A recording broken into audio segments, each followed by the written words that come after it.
Welcome again. I'm always saying, repeating welcome, but it's the enthusiasm of seeing you coming. Here we are for another Shimejito talk. Last talk, we stepped into the field of dreams with Paulo Carvalho, and today we will continue in this stream of exploring dream. In some ways, I also have this voice. This is a word that maybe awakens a lot of different ideas and concepts in each one of us. So along our talk today, please feel free to share with us what is dream and how speaking about dreams and in the days that we are living resonates with you. So keep in touch with us, challenge us, ask questions. And with no further delays, I'm going to invite our guests. Just a previous introduction. It's a dear friend, so I really don't separate professional and personal. Virgilio is a social innovator. He works with a lot of methodologies, but at the core of his work, and he works with communities and corporations and groups, it's this working with dreamings and hope and human connection. So with no further delays. Thank you, Maria. Welcome. Hello. Hello. I don't know, but I think it's the time that we don't. It has been so many times that we don't see each other that every time I see your face, I'm with these known word space, but I know it's celebration for having you here. So deep gratitude for being here with us, Virgilio. Thank you. Welcome. Thank you. Thank you. I always struggle with introductions. And in some way I feel that there's always something that we lose by giving a description. So I will invite you to present and maybe bring this element of journey. Who are you? How you became who you are? Just a glimpse for our listeners to get to know you a little bit before diving into our topic. That's a question I would like to know, because I see myself as many things. And even in terms of identity, I see that I have a part of myself in Africa, another part in Europe, another part in South America. And I want to honor all these different parts of me. So that's one of the things. I see myself from the world. And when I travel, people tend to ask me, where are you from? And I'm always answering the same thing. I'm from the world. And then they go like, huh? But specifically, no, I see the world as my house, my home. So, and this idea of identities, for me, it's really important to bring it, because people see that I'm Black, but I'm from Portugal. So when I'm in different countries, people tend to say, well, yeah, you're Black, but I want to know about your African heritage.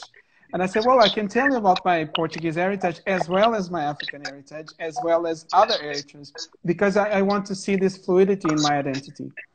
So I have been very passionate about working with people, and especially trying to bring to one place things that are really successful and are really helping people in other parts of the world. For example, if I find a tool that is really effective in, for example, dreaming in China, I will try and get it and then bring it to Portugal or bring it to other countries, because I see this work as necessary. So there's innovation across the world, and I want to bring all this innovation so it's democratized and accessible to most people. So since I started my journey, I always try to bring tools either to young people or to communities or to businesses to help them become a better version of themselves. That's my main goal.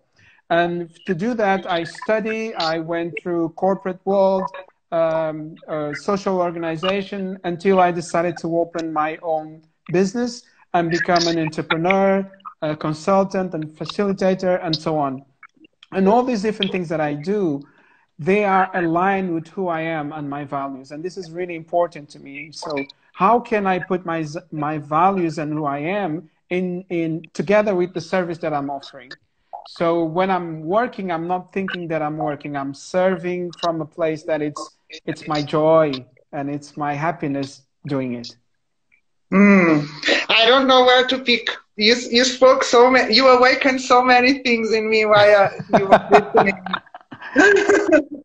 First, answer of being from the world. It's interesting because the last 1 year I started to answer that. I'm from planet Earth. I have a root. My roots are from Africa, but my GPS is Portuguese. But Yeah. and in the same way, this identity issue in terms of restricting ourselves to a part of the planet.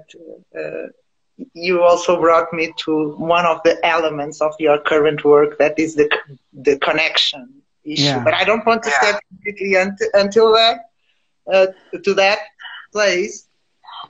I'm particularly prompt to share that I'm celebrating the fact that I don't see you for a long time, and that you work with dreams. So this means that you are having a lot of work in the world to work with dreams, and this is a reason for a huge celebration. And we met for some years. I had my training in dragon dreaming with you. So looking and speaking to the persons that are listening to us, how is that to work with dream, being with corporations, with communities? How has been this journey, the initial receptivity of working with dreams, and how it is today? Yeah. Well, there's an interesting thing. I was working in the corporate world, and I found out about a training in Germany. And this was an intensive train-the-trainers training in dragon dreaming.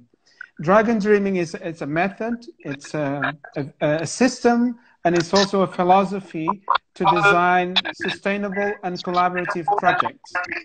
And this method is really inspired in dreams. So they go back to Aboriginal culture in Western Australia to see how they relate to their dreams. And during this course, every check-in, every day, it was 15 days, every day we checked in sharing our dreams. I started to see a shift in my head, in my mind, in the way I see things, because dreams become something like that was very important to me. So every day I was trying to noticing my dreams and see what they are telling me. And I had this dream about driving a car and parking the car, but when I step out of the car continued to move. And I was stepping out and trying to stop the car from hitting the other cars. And I was like making this big effort. And then I shared in the group. And I shared it with John Croft, who is the founder of one of the founders of the method. And he said, yeah, you have to pay attention to that dream. See what's there. So I sat with that dream and I noticed that there was something that wanted to happen. And I was stopping that thing to happen because I was afraid. So the idea that my car would hit other cars was my fear. So I was investigating that in my life and said, what are the things that want to happen? And I'm stopping them from happening out of fear. And one of the things was I was working in a safe environment. I was well paid, but I was not happy with the values, with the vision, with the purpose. And I had something inside of me telling me, you should go and follow your dream. And the minute I made that decision, things changed completely for me. I started to see other people coming to me, partnerships happening. So I shared this story in the corporate world, but also in social organizations to show how powerful dreams are. And every time you have a dream, there's a hidden message. There's a message for you, specifically for you to act. And when you ignore it, it will become bigger and louder. It will stop whispering and start shouting and say, you have to do this. Otherwise, your body will suffer. So I began to notice that. Yes. So I began to notice that, and I noticed how powerful dreams are. So I can see from dreams around ending slavery. People would say that's impossible, but then today that's what we have in terms of the way of the 16th century vision of the slavery world. Or having a black president in the United States. That's, that's amazing. That was a dream from someone many years ago.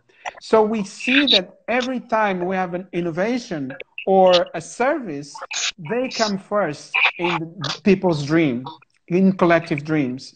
So I have to share this because not noticing, not listening to your dreams is following somebody else's dream, you're doing somebody else's stuff. And you have your own call, your own light, your own dream, trying to come out, trying to be born through you. Would you say that there's more courage? Because you touched three important elements, and Ricardo Carvalho is listening to us, and I was mentioning something about unleash your dragon. And is highly connected with also with the fear. So you touched about the listening to the fear, listening to the dreams, the fear of the dream, and this element of sharing. Are you seeing more courage in the world to listening to the dreams, to dance with the dragons and share the dreams? Yes. I think one interesting thing that is happening is people are talking more about courage. And it's important because our educational system is teaching us that dreams are not important. Dreams are fantasy. The whole way we learn is based in numbers and facts, but very little in fantasy and images. Now, so we need to have courage to really to try to test these ideas of, can I listen to my dream and see what's going on here? Can I try that at least? Have the courage to share my dream with someone. And people are noticing that whenever they risk, there's a reward. And the reward can be personal growth because you don't have that fear anymore. And the reward is that your dream is happening. You're following your dream. So I think it's really important, this idea of courage. And Brené Brown is talking about courage and daring greatly, for example. And this idea of daring is because there is a reward in facing your fears. There's light in the back of your fears.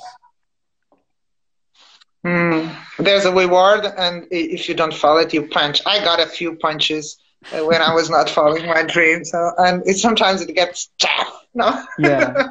And I mentioned the word reward not as a prize, but as a learning, as a message for you.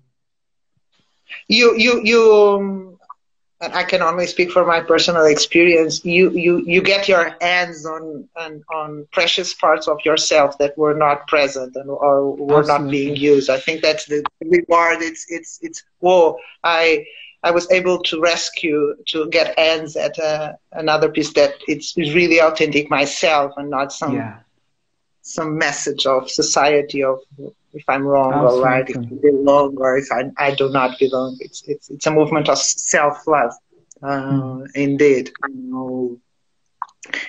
But I'm going to insist in the because this idea of, and we have a different public now listening to us, and maybe I'm being judgmental, but in some way I may, even for me in my process, I had that voice, dreaming.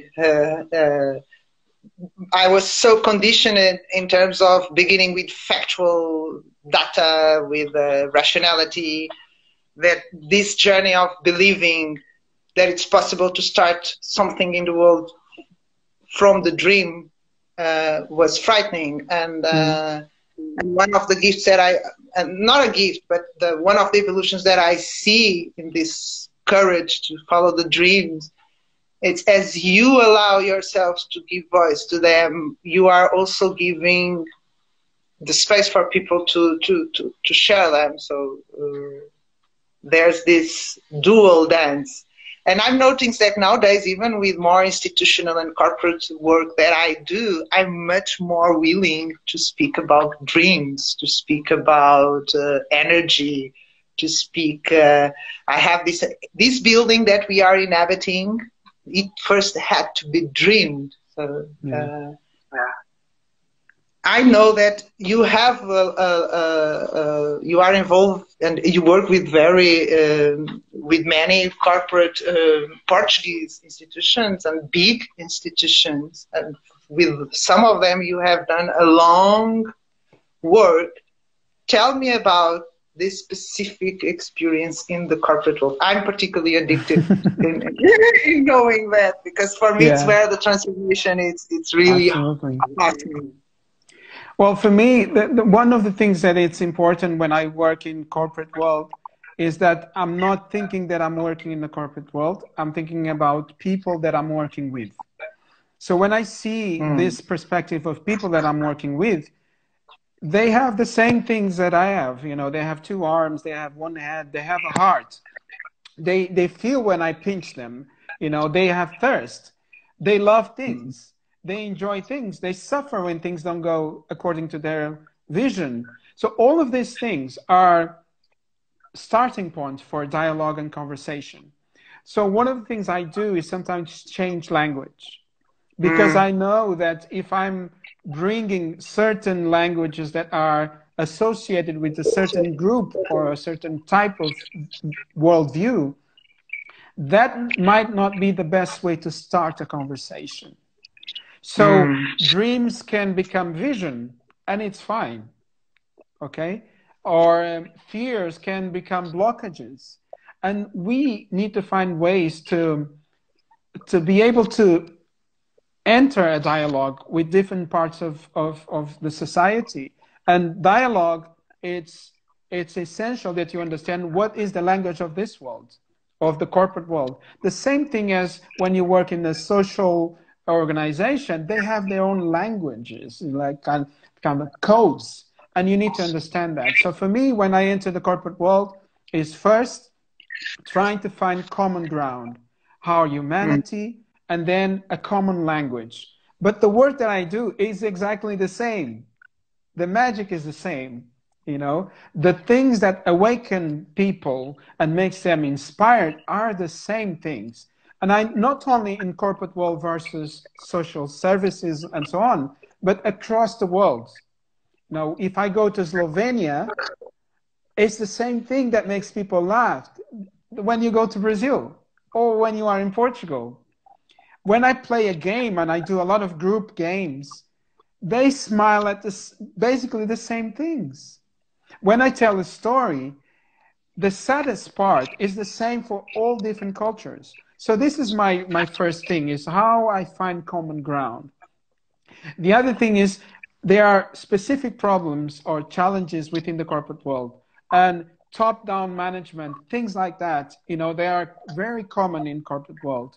And when I propose a shift or working in a more horizontal way, I know that that suggestion is going to break the system immediately. But I can start small. So when I start with dreaming and envisioning, I start with small groups, small departments, and then the rest of the system will look at it and say, well, they are doing something different and getting different results. What are you doing? So I never in my approach is I want to change the whole company at once. Now I want to baby steps. Fantastic. And baby steps, and you awaken. I like that. I also like that approach. And it's awaken the agents. So you don't have to do the work by yourself. And the system knows much better than yourself what the path is. Yeah. So, yeah. Now I'm going to invite you to do a little shift and try to focus on on the question that we have for this call. It has, in this context of pandemics and all the crises that we are anticipating and already seeing coming, we live in this moment of, we need to create a better future. This version and the way we are doing, it's proven that it's not the best. But we have urgent stuff. We have unemployment, we have to reinvent businesses, we have people to help, we have systems that show that they are not strong enough to support society, all this stuff that are calling for intervene immediately. Do you have an opinion, a view, or a sense? How is this dance between how do we respond to this need for immediate action, and at the same time be loyal to the fact that a new future needs to be dreamed first and then construct? Would you have do you have an opinion about this dance? Yeah. Or what your experience? Well, my opinion is that part of that future that we are waiting for is already happening. So when we listen to the system, when you look at the whole system, you see that that future is already happening through different groups in different parts of the world. So I think the first thing is noticing and listening more deeply to see what elements of that future that we want is already here. What seeds are already happening, and celebrate those and strengthen those. We are going at different stages, but I see a lot of stuff, and we need to notice and acknowledge that first. And I see an importance of listening to the dream of the land, dream of the planet, dream of the country, dream of the community. Because sometimes when we think that the dream is our dream and that we need to do something to unleash it, it's a view that everything is centered in yourself. I see dreams as entities that make decisions. They decide whether they want to be born through you or through that person. They want to be born through a country, through a community. So I see all these things already alive, and we need just to awaken from them, noticing them. They are flirting with us. They are calling us, and we need to listen. And I think part of us being aligned with our dreams, it's very much about listening, and deep listening. But we also have to be prepared, and that's one of the parts that I really love on the Dragon Dream and process is a dream has to die for the collective dream to come. So exactly. And I love human beings, and I also, and including the struggles that we have. Oh, but I have to kill my dream in order for a collective dream to emerge. And I'm bringing these because as we are opening this space to incentive people to dream and to follow their dreams, I also feel compelled to, but pay attention, because in the way, probably you will see your dream dying. So, I think language is really important here, because when you say my dream, you are playing a game of power over, the idea of property. And dreams have their own personalities, So when you see a dream as a cloud that rains on people, it can be distilled, available for you to access, then you don't take this idea of property. And when you see dreams as non-linear, that someone is dreaming forward for you, your parents dreamt something forward to you, you are dreaming something forward to the next generation, then it doesn't belong to you. So any idea that comes to you and you think you're a genius, it's probably something you read, something you heard, or someone passed something to you. So in this way of looking at dreams, you can easily share your dream, because what's more important is that your dream that is going to end world anger happens through you, or that it happens. What's more important? And if you say, well, I just want it to happen, then it does not matter how many people are doing it, if they are copying, if the dream is yours, because you want to see that happening. And this is where you can see meaning and people without meaning. And I love to recommend a book about meaning, which is Men in Search of Meaning by Viktor Frankl, because that shows what's more important. When you have your clarity in terms of what's meaningful for you, then you're not fighting, and you're resilient to whatever comes, because you have a meaning, you have a purpose. So for me, I see dreams as a collective thing, that if it doesn't happen through me, happens through another person, I celebrate and I thank that person for doing that, you know. Then I'm released to dream new things because that dream is already happening. But the journey, and you know that in what I do, I think I like to devote a lot of space in normalizing the difficulty that we all have. Because speaking about this and being aware of this is one thing. Experience, it's another thing. I recall, I think it was my service design thinking certification.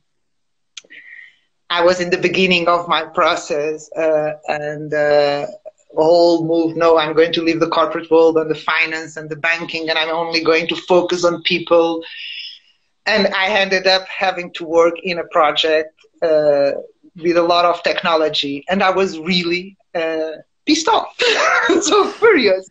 and oh, my dragon was full of rage almost. And at the end, it was amazing. Magic happened, and it really happened what you are saying. But I felt the pain of seeing my dream being killed for the collective dream to emerge. So yeah, yes, and most of the times you are risking improvement and the dream become even better than it was when you started. That's the risk. That's the risk. That's the risk. So trying to answer one of the possible answers to how to respond to the moment while we keep weaving the dream. And the key word for me in this question is weaving. It's this, by our individual dreams, we are weaving this collective dream. You should say that, share them, speak about them, while you respond, speak loud about them. That will be a good advice. I think two things. One is having the notion that it's not your dream. That's one of the things. It doesn't belong to you. It's in service of something, and it's happened through you. And when you share, you are increasing the possibilities of that dream happening, because you have a collective of people, a dream team that is going to make sure that that dream happens. And that dream team is going to put new ideas on top of your idea and increase the possibility of that dream happen. So, you know, when you share it, you make it possible. And you need courage to share it. We mentioned courage before. You need that courage because we are educated to become the CEOs, the presidents, the owners of the idea. And this worldview is saying we are all interconnected and interdependent, and it does not matter if it's happening through you or through another person. You are in service of the same thing. I'm recalling your teachings. Would you say, I sometimes, I don't want to focus our conversation on dragon dreaming, but this came. Sometimes I only use some parts of the process, and another one that I love, it's the caja beat and singing to the side. So using intuitive mind, and I think this is the element also of playfulness and being more lighter in wanting to bring a dream. Yeah, I love the idea of play, and I think play is putting dreams into action. You know, is rehearsing dreams, is testing dreams. Play does that because in play you have the ability to act as if, you know, you can be a fool, you can be a funny guy, and you have rules, but it doesn't matter if you make a mistake. And that's the best field to test dreams. So you can dream and connect that to play. And the other thing is intuition is really important. And when we create projects, we tend to be very linear in the way we think. There's a logical way of doing things. But intuition brings the spark into the work that we do. So that exercise is the budgeting exercise. The Carabird is a system to organize all the tasks of a project And what we do is making a budget for the whole project, singing. We sing the budget. And the reason we do that is because we want to awaken a part of ourselves that already knows things, but has never had the opportunity to express, because the thinking mind is always in the knowing. So by singing, you are awakening a part of yourself that is intuitive, that is connected to your subconscious. So this is coming from the investigation by Malcolm Gladwell. He wrote a book called Blink.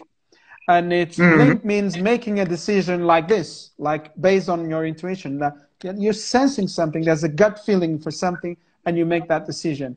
And he's saying that there's a wisdom in that way of making decisions. So Dragon Dreaming incorporated that knowledge, and that's why we make the budget singing, because that stops the logical side of us and awakens the knowing, the deeper knowing of us.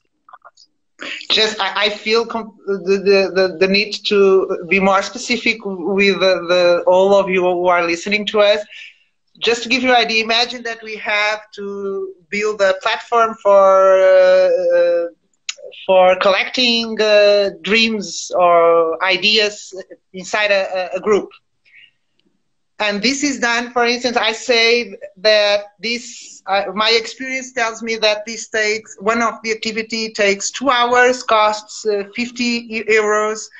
And the experience of Virgilio is that it takes only 15 minutes and it takes 10 euros. And in a group, we have all this experience, because this is real experience. I have my experience, Virgilio has, and the other person. And by singing this among the group, we are able to find the middle point, the collective intelligence. The collective intelligence, yeah. It's beautiful. And can you imagine, you do a budget in 20 minutes, you know, it only takes 20 minutes. Normally, month. No, I recall we have meetings after meetings, and it's amazing. For me, it's a powerful tool. We really felt the need to share for you to see how what's the power of working with these methodologies. Yeah. Now I want to invite you to do a shift for one of the things that you mentioned today when we were speaking before. We are speaking about connection, and the dreams are collective and everything, but you said something that it was really powerful for me. With this COVID experience and the pandemics, what you saw coming to the surface was, I'm missing the word in English, I'm going to say it in Portuguese, estranheza, awkwardness, suspicious, and you didn't use the word disconnection, but I had it. And in some way this informed you, inspired you, guided you to bring a new level to your work. Yes. Can you share with us? For me, it was really challenging when most of my work is done in presence. So I work with groups, with people, and with this COVID pandemic, what I saw was I could not work with people. So I started to look at ways to serve, because I saw that I was suffering in the sense that I was isolated, but also stressed with everything that was happening. I had rage, I had fear, I saw what the governments from different countries were doing, fooling people. So I had a lot of emotions going through me.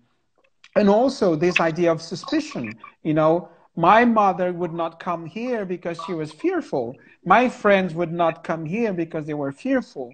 So we started to see people separating from each other because they don't trust each other. Like, you know, maybe he has something and I will catch it, you know. So I'm not saying that everybody is doing it or was doing it. A lot of people were really brave. You know, I see people in the health services doing... Judging.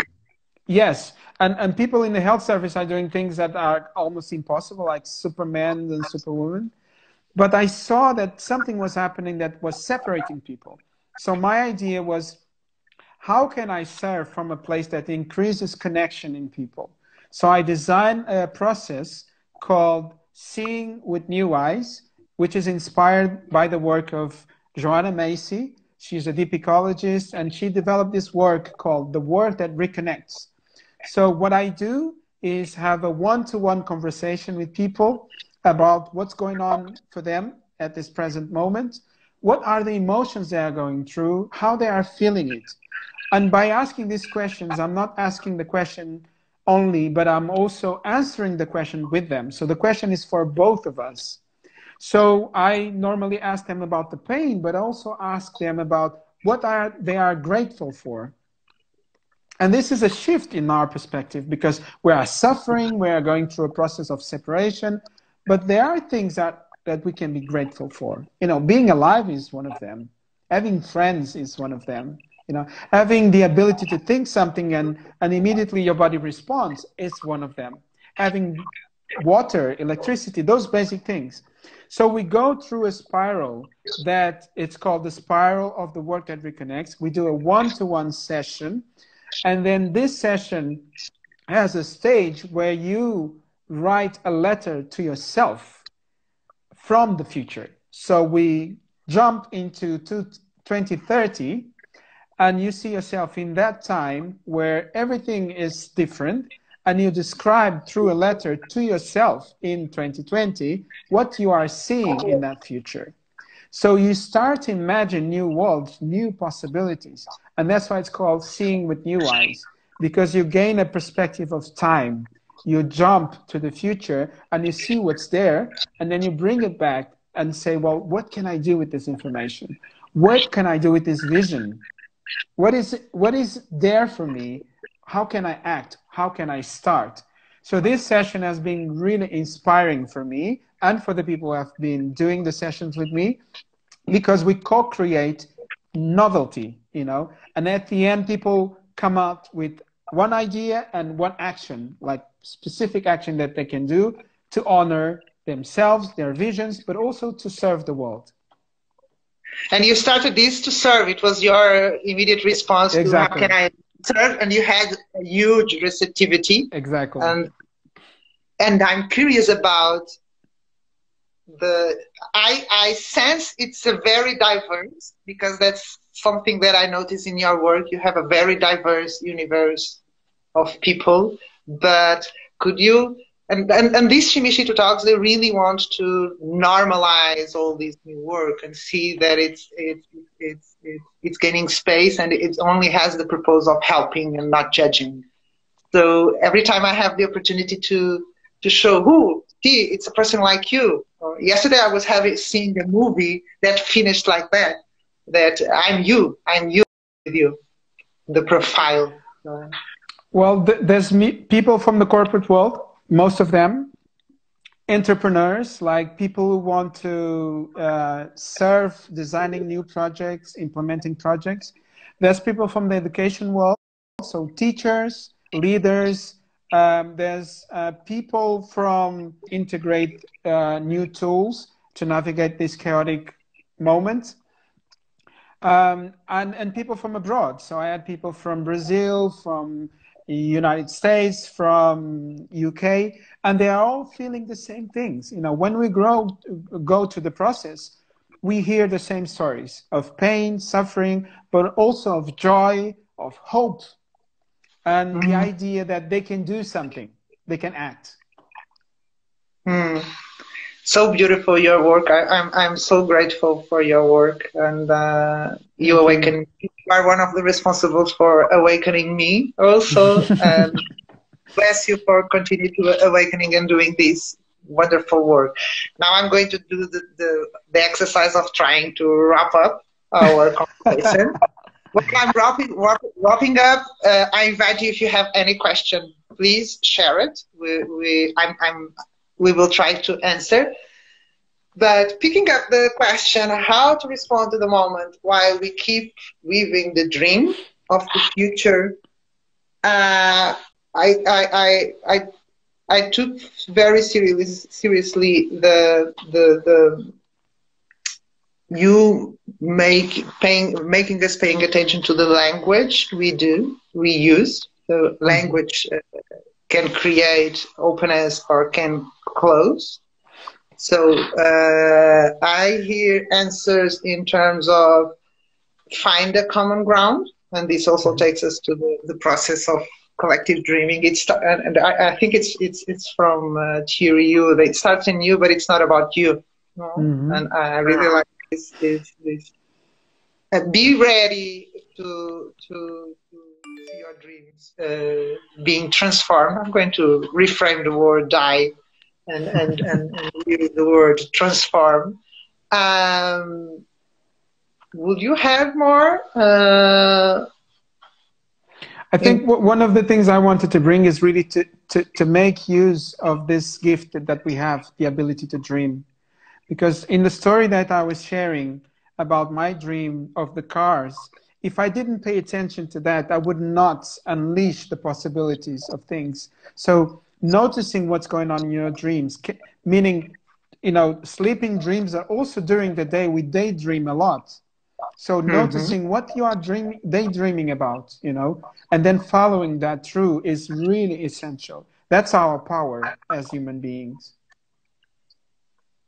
And don't ignore the synchronicities, because as you pay attention to your dreams, it seems that in the day, more synchronicities occur. Even more. In the world, we try to say, oh, it's a coincidence. So I personally don't believe there is no such thing as a coincidence, and follow that.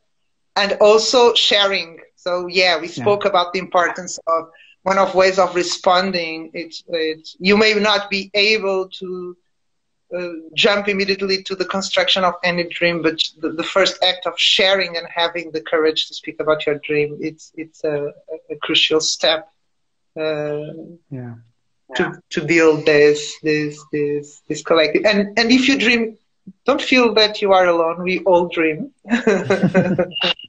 And it's a great antidote, a great antidote to depression, and especially now, especially now that we don't, really feel things. Dreaming awakens all the possibilities of emotions, So it's really anti-depression, feeling sad about yourself or sad for the world, but also seeing possibilities through dreaming. Also, I'm so sad that we didn't have the opportunity to explore more the work of Joanna Macy, which also inspires me a lot. Yes. And Virgilio told us that she's an activist, and I now like the word in another training, another community of practice that I belong of, delicate activism. I really like the combination of this delicate activism. Nuno is responsible for me to be in this. Nuno Silva.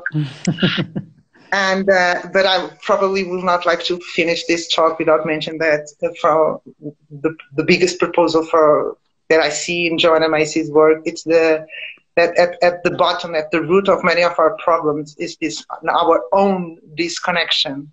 And most of that pain, that suffering that you were even mentioning on this new process that you have designed, you also may be realizing that it comes from this strange idea and felt sense that most of us share, that being disconnected.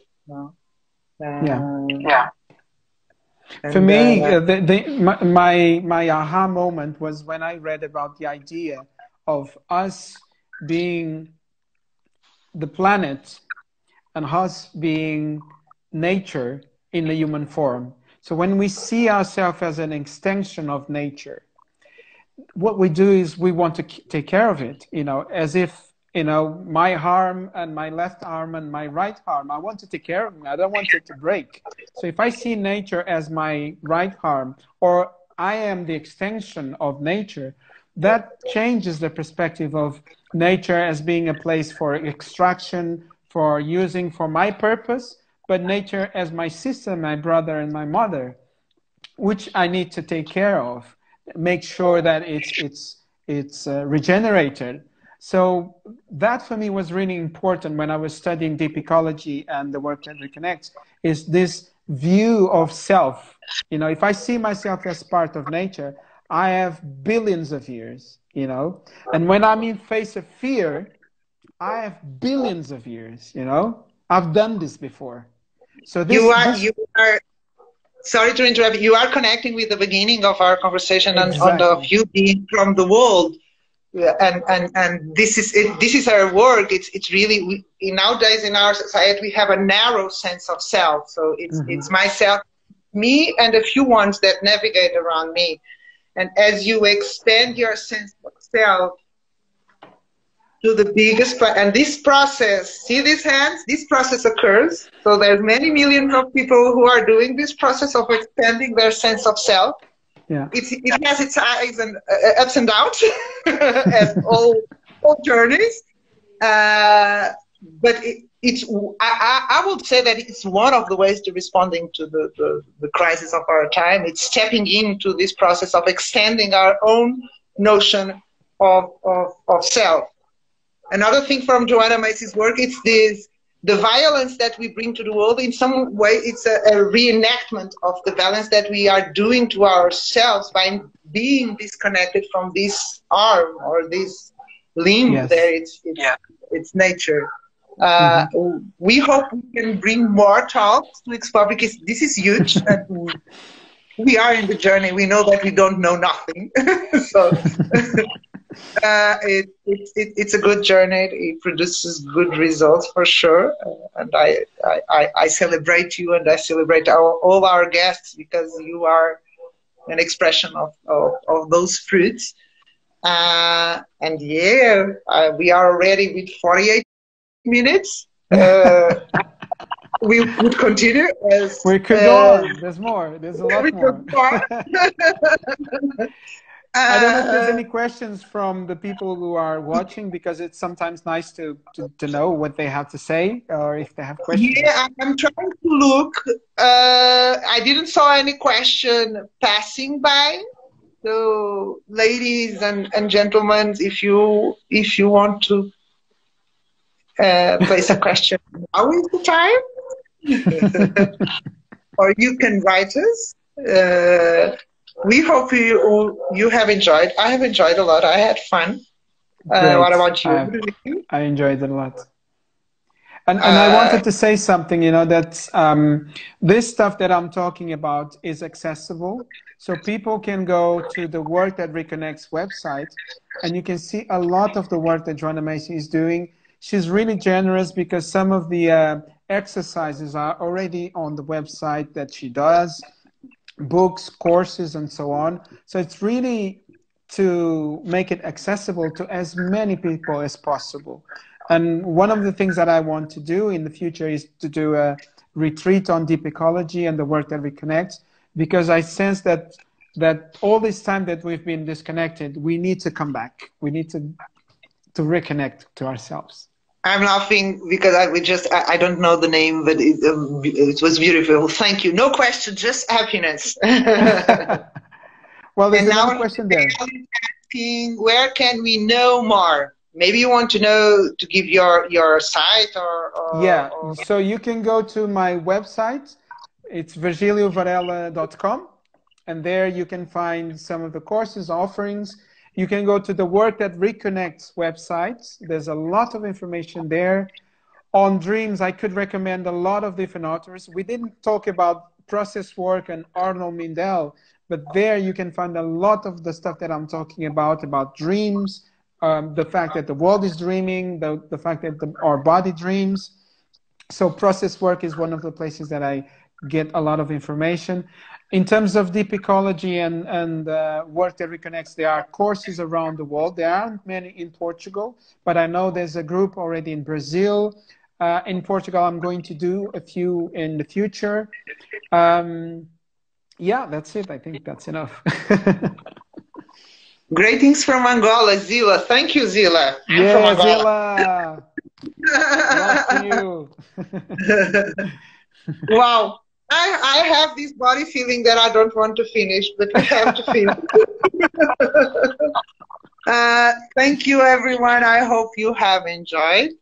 Have fun and had a little pieces or more pieces to make sense of whatever next steps are needed in your journey. Let us know your questions, ideas, suggestions, and keep dreaming. Thank Keep you. dreaming. Yes, keep your dream alive. Keep the dream alive. Thank you so much, Virgilio. Thank you. Big hug. My pleasure. Bye.